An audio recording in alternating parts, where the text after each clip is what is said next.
Good afternoon, evening, everybody. My name is Ryan Thomas. Welcome to the Thomas Take Sports Podcast. Thank you all for listening live on Spreaker.com. Those that are not, tune into this podcast afterwards once it is posted on the Facebook page, Thomas Take Sports Podcast, at Thomas Take Sports Podcast. Also follow me on Twitter at Thomas Take 92 and submit fan questions to thomastake92 at gmail.com.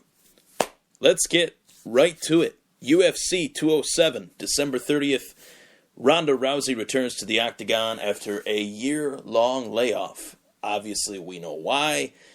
For people that have been living under a rock or fans of other sports, not mixed martial arts, people that are not mixed martial arts fans, you wouldn't know that Ronda Rousey was the defending champion, 7-time defending champion in the UFC women's bantamweight division. She took on Holly Holm, an experienced kickboxer/boxer. And Holly Holm cleaned her clock, and Ronda Rousey lost her title.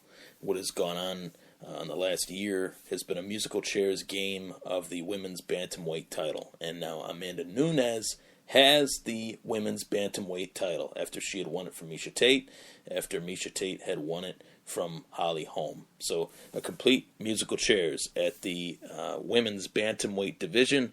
Now Ronda Rousey is fighting Amanda Nunes on December 30th. And it's a huge event, a huge return for a fighter that is as big a name as any in the sport, Ronda Rousey. And Dana White claims that she is the biggest draw in the UFC company's history, in the sports history.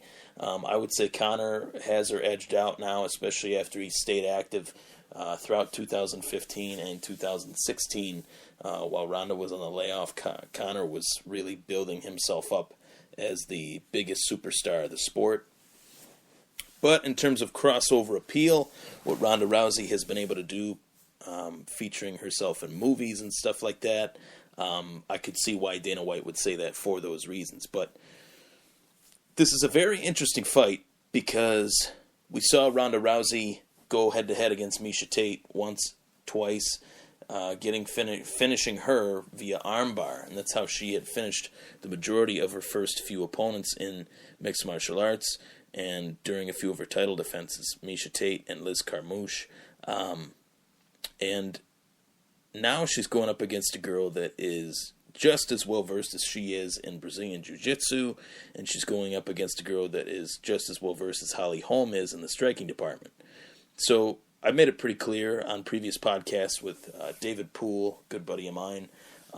We talked about this event extensively, but over the course of the last couple months, a lot has changed. Ronda has been in the public eye more than she has been, obviously, in the last year in terms of promoting this event. And initially, she walked away from the stage face-off during the UFC 205 after the UFC 205 weigh-ins. Her and Amanda Nunes faced off. And she walked off the stage. She didn't do a photo with Amanda Nunes, which is very uncommon for a UFC fighter to do that. Usually they do square off, and then they pose for the camera. Ronda Rousey didn't do that. Initially, I took that as a bad sign on Ronda Rousey's part, a bad act of just being completely careless and ignorant. But now I look at it as maybe Ronda Rousey has learned a few lessons within this last year. Maybe Ronda Rousey does not want to be that person that's caught up in the media and be that person that cares what other people think. Maybe that was her downfall. That was part of the reason why she had the downfall that she did. She became distracted with all the media attention, with what fans wanted from her, and now she's just focusing on herself, which is great for her career. Whether that translates to a win versus Amanda Nunes, I have serious doubt.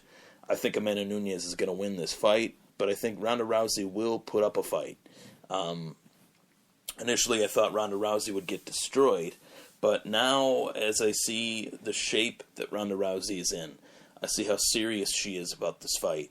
I think it's going to be a war. I think it's going to be an interesting clash of two completely different styles: a predominant judo fighter versus a predominant Brazilian jiu-jitsu fighter. And Amanda Nunes has a brown belt in judo. She's a black belt in Brazilian jiu-jitsu, and she's a very deadly striker. So it'll be very interesting to see what game plan does Amanda Nunes come out with. What tools does she use in her disposal? So I'm going to pick Amanda Nunes over Ronda Rousey, but over the last few months, I think that Ronda Rousey has really proven that she's taking this fight seriously. The co-main event is a men's bantamweight title fight. Both bantamweight belts are on the line. The female in the main event with Nunes versus Rousey, and the male belt with Dominic Cruz versus Cody Garbrandt. And Cody Garbrandt really talked his way into getting a title shot. A young, up-and-coming fighter. I believe he's 8-0 in mixed martial arts. Very green, experience-wise. And I get a lot of Twitter followers on my Twitter account tweeting me about Garbrandt, saying that Garbrandt's going to win. Garbrandt. His power is too much. They talk about how powerful he hits.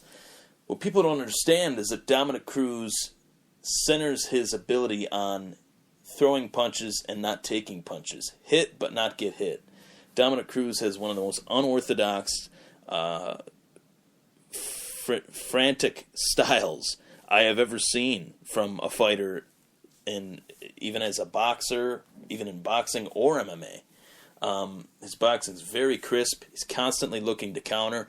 He doesn't really throw the hardest of punches, but as a fight wears on, he can be very frustrating to try and catch, and he can be very frustrating to kind of avoid, because he throws punches and kicks at very awkward angles. So you don't really know what combination is coming. He's so free, he's so limber in his movement that he's a very entertaining fighter to watch. He knows his strategy, he knows his strengths, he's very smart, and he's been in this game far too long in comparison to Cody Garbrandt to take a loss to Cody Garbrandt. And in the extended preview for this event, UFC 207, Justin Buchholz, the head coach at Team Alpha Male, which is the gym that Cody Garbrandt trains at, along with Uriah Faber and Paige Van Zant,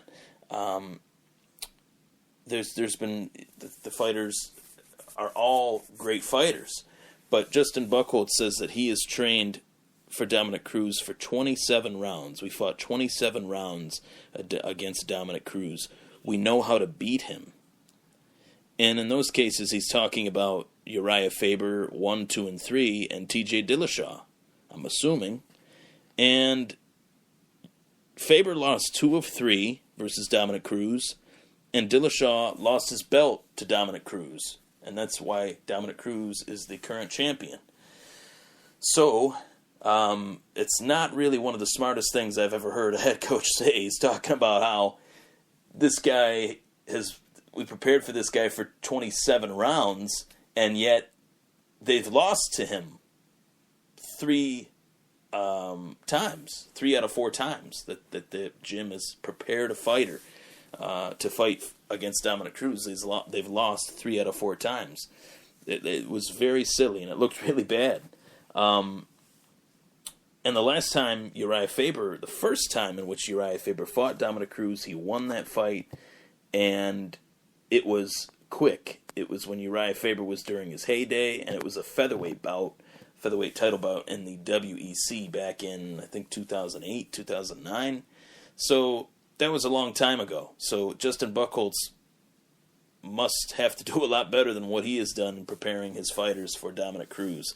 I'm going to go with Cruz on this one. And I think it would be a huge upset if Cody Garbrandt were to win this belt from Dominic Cruz. But even if Cody Garbrandt were to win the belt, I don't see Dominic Cruz not getting a rematch. So I see Cruz getting this fight, taking this fight. taking Cody Garbrandt to school. I really think that that's what the case will be by the end of it. Last but not least, I have a fan-submitted question from T. Fulcher from Lockport, New York. TJ submitted questions last night, and he submitted questions tonight. So TJ has one question in regards to Matt Ryan. What does Matt Ryan need to do to become the NFL MVP this season? Well, this upcoming week, they play the San Francisco 49ers. There's a huge question mark as to whether Julio Jones will play this Sunday.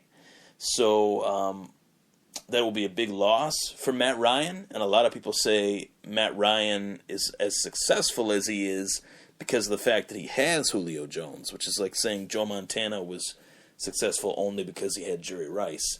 It's not really a smart argument, not one that I stand by. I think a quarterback is a quarterback, a wide receiver is a wide receiver. It takes a lot for them to get on the same page. It makes them both great that they can get on the same page. And that's the case. Matt Ryan has spread the ball around pretty well, even when Julio Jones is in the lineup. Mohamed Sanu has been a decent addition. Taylor Gabriel has been a decent addition as well. Tevin Coleman, Devontae Freeman, that running back duo has been pretty dynamic for the Atlanta Falcons this season. I think Matt Ryan needs to beat teams like Green Bay. He needs to play better than Aaron Rodgers. He needs to beat Aaron Rodgers head-to-head.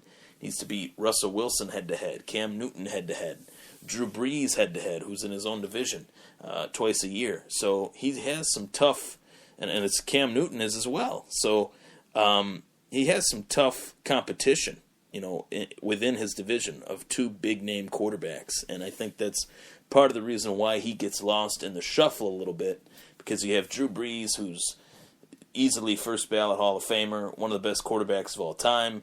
You have Cam Newton, who's one of the most just freak athletes in terms of a freak athlete playing the quarterback position. Matt Ryan kind of gets lost in the shuffle. He's not a dynamic passer. What you see is what you're going to get. He's a pocket passer with beautiful accuracy and a great arm.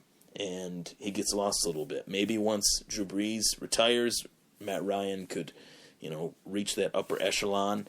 But I think he gets lost in the shuffle a little bit for those reasons. And people assume that Julio Jones is what makes Matt Ryan good, when I don't think that's the case. Obviously, too, they have to make the playoffs. They have to get beyond the first round. They have to get beyond the divisional round. And I don't believe they have played in a NFC championship game yet. So if Matt Ryan wants to win the MVP, he has to get deep and go deep into the playoffs. That's just the way it is. Most of the time, that's the case consistently too. That's the case with the guys that have won MVP. But I think MVP should be the most valuable player on the roster that has helped the team produce successfully. And Matt Ryan has had a good year, but I don't know if that is. I don't know if that is enough. I think there's flashier guys, there's bigger name guys that have contributed, like Ezekiel Elliott and Tom Brady, as I mentioned last night, that I would vote for those two guys over Matt Ryan. I just would. So that is part one of tonight's edition of the Thomas Take Sports Podcast, December 15th, 2016. I'm Ryan Thomas. Don't touch that dial. I'll be right back for part two.